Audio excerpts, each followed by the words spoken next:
Assalamualaikum warahmatullahi wabarakatuh. Kemenangan Presiden Recep Tayyip Erdogan kembali untuk yang sebenarnya bukan ketiga kali beliau menjadi presiden.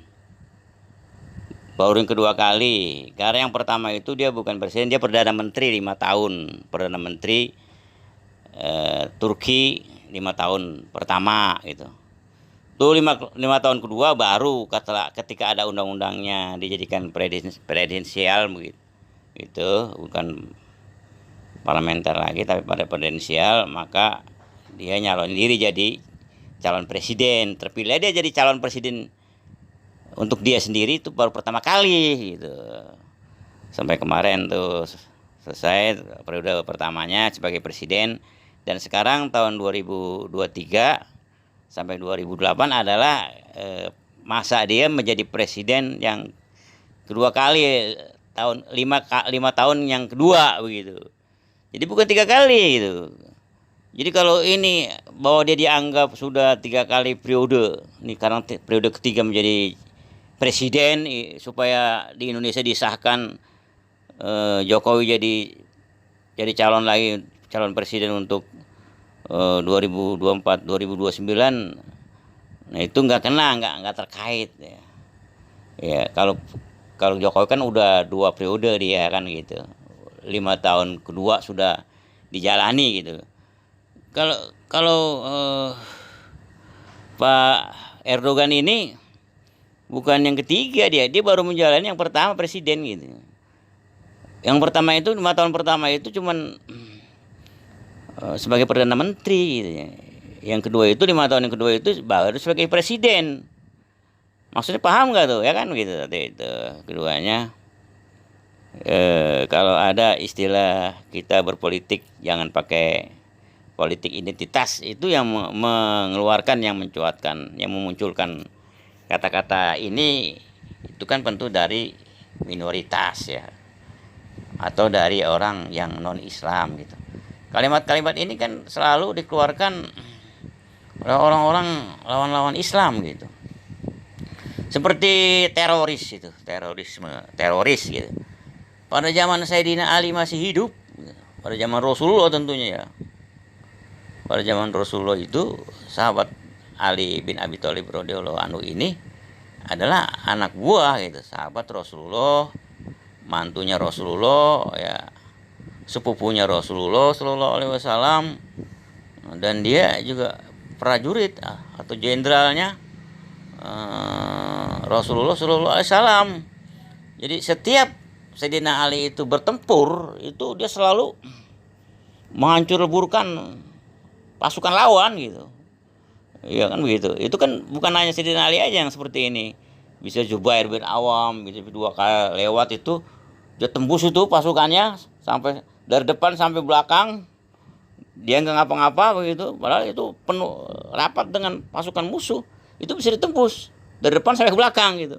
Kemudian dia tembus lagi dari belakang ke depan, diulangi lagi itu yang kedua, dia tembus lagi dari depan ke belakang, terus dari belakang ke depan.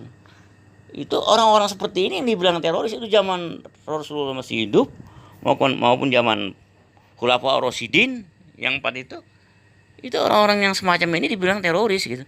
Itu yang mencuatkan kata-kata teroris itu adalah musuh Islam gitu, orang-orang yang kalah gitu. Supaya dia mau menang ya, kita dilemahkan begitu. Sampai sekarang orang-orang Islam itu dibilang teroris, padahal teroris itu tidak identik dengan Islam.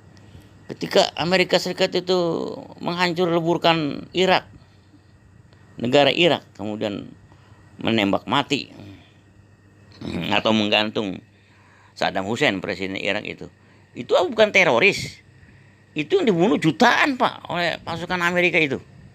Belum yang di Afghanistan yang dilakukan oleh Soviet, bukan yang di bawah Vladimir Putin ya, itu masih di bawah presiden-presiden sebelumnya gitu kan. Dan banyak lagi seperti di Andalusia, umat Islam yang ada di Indonesia itu dimusnahkan itu, baiknya dimatiin gitu. Perempuan-perempuan yang tidak perang dibunuh. Nggak bersisa itu semuanya, Pak. Nggak boleh kabur juga. Kabur di tengah laut ditenggelamkan begitu, Pak. Kalau mereka nggak jadi Katolik. Apa itu bukan teroris begitu? Banyak lagi yang seperti itu. Nah sekarang ada istilah identitas. Jangan pakai politik identitas. Itu keluar dari mana begitu? Karena orang-orang yang takut kalah gitu. Sementara politik identitas ini berlaku di Hindu seperti di India itu, Pak. Politik identitas berlaku, Pak. Lambang-lambang kehinduan itu dipakai, Pak, untuk supaya menang mereka dari orang Islam gitu yang ada di India. Dan di negara-negara yang beragama Buddha seperti di Thailand, Vietnam dan sebagainya itu, mereka pakai tuh politik-politik identitas kebudaannya begitu. Begitu di Kristen juga begitu, Pak. Di mayoritas Kristen. Hanya dilarang politik identitas itu di negara Islam yang mayoritas Muslim gitu. Dilarang itu kan ini namanya standar ganda gitu.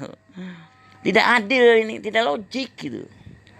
Menurut netizen yang rakyat dunia yang sudah melek dengan Android yang selalu membaca hal seperti ini, itu nggak masuk akal gitu.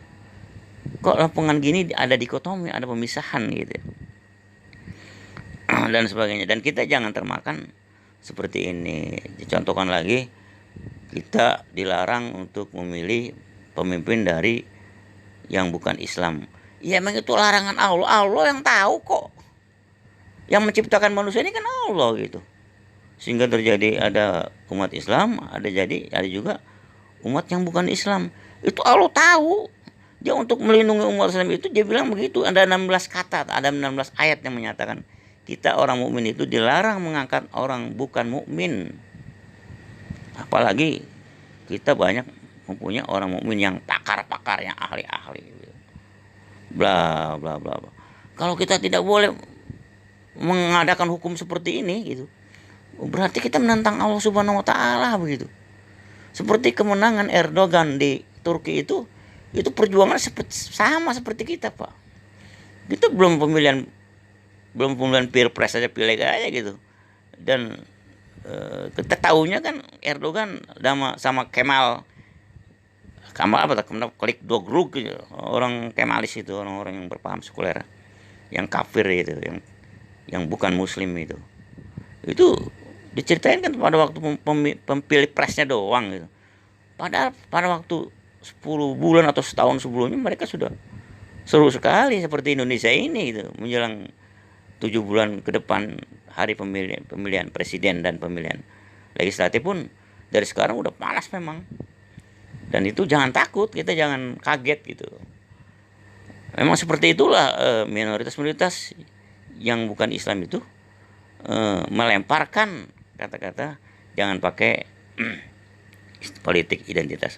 Padahal kalau mereka itu sedang mayoritas ya, otomatis gitu mereka pakai tuh politik identitas gitu. Simbol-simbol agama mereka itu mereka juga seperti dulu partai-partai, ada partai Kristen, ya kan, ada partai Katolik dan sebagainya. Itu kan namanya politik identitas gitu ya. Mengapa nggak boleh beridentitas gitu ya? Sama juga kita jangan orang Islam itu jangan berpolitik, jangan ideologi, karena berideologi itu politik itu jahat ya, jelek dan sebagainya. Oh jadi mereka doang tuh yang boleh berpolitik berideologi gitu. Kita harus ompong, harus nggak punya kuku gitu. Ya otomatis dong kalau kita nggak ngerti politik dan nggak ngerti ideologi, kita akan dipolitisir, ya kan? Ideologi kita bisa nyimpang, bukan ideologi Islam lagi, tapi ideologi komunis, ideologi liberalis, ideologi LGBT,